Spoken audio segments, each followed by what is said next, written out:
झुमका गिरा झुमका गिरा हाय हाय हाय झुमका गिरा रे बरेली के बाजार में झुमका गिरा रे।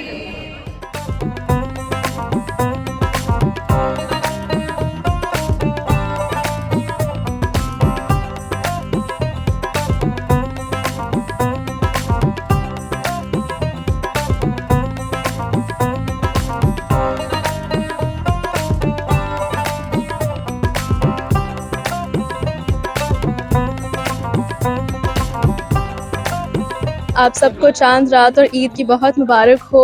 आज हम यहाँ सब मिलके हैना लगा रहे हैं और एक दूसरे के साथ खुशियाँ बांट रहे हैं और मैं दुआ करती हूँ कि आप लोग के घर में भी इसी तरह की खुशियाँ कायम रहे और आप सबको एक बार फिर से ईद मुबारक। पहले तो हम सबको कहना चाहेंगे कि बहुत बहुत चांद रात मुबारक और ईद मुबारक। मैं बस इतना कहना चाहती हूँ कि इस मौके पे खासकर जब आप दुबई में पैदा हो या पले बड़े हो, आपको पता है कि सब साथ में मिलते हैं, जो भी उनका बैकग्राउंड हो साथ में बैठते हैं, कभी मेहंदी लगाते हैं, कभी खाना खाते हैं, कभी खुशियाँ बटोरते हैं और वही आज हम सब साथ में यहाँ कर रहे हैं। तो आप सबको बहुत बहुत मुबारक।